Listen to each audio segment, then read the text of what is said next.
ഇപ്പൊ രണ്ടുപേരും പറയില്ലേ? എല്ലാവർക്കും നമസ്കാരം. 94 മിമിക്സ് ആക്ഷൻ 500 എന്ന് പറയുന്ന സിനിമയിലൂടെയാണ് ഷാജു ഞാനൊക്കെ ആദ്യമായിട്ട് ക്യാമറയ്ക്ക് മുമ്പിൽ നിൽക്കുന്നത്. അതിനുശേഷം ഇപ്പോൾ ഏതാണ്ട് 30 കൊല്ലമായി കുറേ സിനിമകളിൽ ഞങ്ങൾ അഭിനയിച്ചു. ഇതൊരു വലിയ സന്തോഷകരമായ നിമിഷമാണിത്. ഷാജുവിനെ സംബന്ധിച്ചിടത്തോളം അയാളുടെ അഭിനയ ജീവിതത്തിൽ കിട്ടിയിരിക്കുന്ന ഏറ്റവും നല്ല ഒരു വേഷമാണ് ഈ സിനിമയിൽ. അതിന് അങ്ങനെ ഒരു വേഷം അദ്ദേഹത്തെ കൊണ്ട് ചെയ്യിപ്പിക്കാൻ മനസ്സ് കാണിച്ച ഡോൺ മാക്സിന് നന്ദി പറയുകയാണ്. ഒപ്പം ഈ സിനിമ ഒരു വലിയ വിജയമാവട്ടെ. ഈ സിനിമയ്ക്ക് ശുക്രൻ അടിക്കട്ടെ. ശുക്രൻ അടിക്കട്ടെ എന്ന് പറഞ്ഞു കഴിഞ്ഞാൽ ഈ പറഞ്ഞ ശുക്രൻ സിനിമയും കൂടെ റിലീസ് ആവുന്നുണ്ട്. അതിനും കൂടെ ഒറ്റയടിക്ക് നടക്കുന്നു. ഓക്കെ, എല്ലാവർക്കും നമസ്കാരം. ഒരുപാട് സന്തോഷത്തോടു കൂടിയിട്ടാണ് ഇവിടെ നിൽക്കുന്നത്.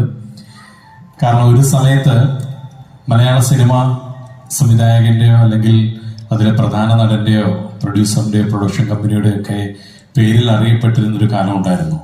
എന്നാൽ ഇന്നത് മാറി മലയാള സിനിമയിലെ ഓരോ ഡിപ്പാർട്ട്മെന്റിന്റെയും പേരിൽ അതാരാണ് ചെയ്തിരിക്കുന്നത്, അല്ലെങ്കിൽ സൗണ്ട് ഡിസൈൻ ചെയ്തിരിക്കുന്ന ആരാണ്, എഡിറ്റർ ആരാണ്, ഇതെല്ലാം നോക്കിയിട്ട് ക്യാമറ DOP ആരാണെന്നൊക്കെ നോക്കിയിട്ട് മലയാളികൾ സിനിമ കാണുന്ന ഒരു കാലമാണ്.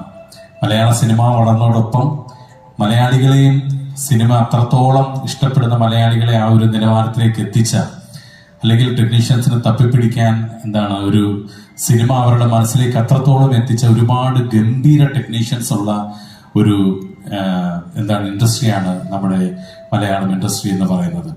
അതിന് ഒരു പ്രചോദനമായത്, അല്ലെങ്കിൽ അതിന് തുടക്കം കുറിച്ച മിടുക്കന്മാരിൽ ഒരാളാണ് ഈ സിനിമയുടെ എഡിറ്ററും റൈറ്ററും ഡയറക്ടറും എല്ലാമായ മിസ്റ്റർ ഡോൺ മാക്സ്. ഒരു സമയത്ത് പ്രത്യേകിച്ച് ഷാജേട്ടന്റെ ഒക്കെ സിനിമയിലോട് ഇത് ആരാണിത് കട്ട് ചെയ്തേക്കുന്നത്, എന്തൊരു വല്ലാത്ത, ഇതുവരെ നമ്മൾ സിനിമയിൽ കണ്ടിട്ടില്ലാത്ത രീതിയിൽ ഗംഭീര കട്ട്സുമായിട്ട് വന്ന ഈ എഡിറ്റർ ആരാണെന്ന് തപ്പിപ്പിടിച്ച് ഞങ്ങളുടെ ഫ്രണ്ട്സ്, ഞങ്ങളുടെ ഒരുപാട് പേരങ്ങനെ ചോദിച്ച് കണ്ടുപിടിച്ച ഒരു പേരാണ് ഡോൺ മാക്സ് എന്ന് പറയുന്നത്. അപ്പൊ അദ്ദേഹത്തിന്റെ ഒരു സിനിമ, അത് ഈ സിനിമയിലൂടെയും അദ്ദേഹത്തിന്റെ ആ കഴിവ് അദ്ദേഹത്തിന് കൂടുതൽ ഇനിയും മലയാളികളെ ഞെട്ടിക്കാൻ അദ്ദേഹത്തിന് കഴിയട്ടെ എന്ന് ഞാൻ ആദ്യം അദ്ദേഹത്തിനാണ് എല്ലാവിധ ആശംസകളും ഞാൻ അറിയിക്കുകയാണ്. പിന്നെ എന്റെ പ്രിയപ്പെട്ട ഷാജൻ വളരെ ഗംഭീരമായൊരു വേഷമാണ് ഇത് ചെയ്തിട്ടുള്ളത്. കുറേ നാളുകളായി അദ്ദേഹം ഈ സിനിമയെക്കുറിച്ച് ഞങ്ങളോട് സംസാരിക്കുന്നുണ്ട്. അതിൽ തന്നെ അറിയാം അദ്ദേഹം ഈ സിനിമയ്ക്ക് കൊടുത്തിട്ടുള്ള ഒരു ഔട്ട്പുട്ട് എന്താണെന്നുള്ളത്, ഇൻവോൾവ് ആയിട്ടുള്ള എത്രത്തോളം ഉണ്ടെന്ന് നമുക്കറിയാം. എല്ലാ ആശംസകളും നേരുന്നു. ഒപ്പം പുതിയ നായകൻ മിസ്റ്റർ ആകാശിനും അതുപോലെ തന്നെ ഹീറോയിനും ഈ സിനിമയുമായി ബന്ധപ്പെട്ടുള്ള എല്ലാവർക്കും എല്ലാവിധ ആശംസകളും നേരുന്നു. പിന്നെ ഈ വർഷത്തിന്റെ ആദ്യം തന്നെ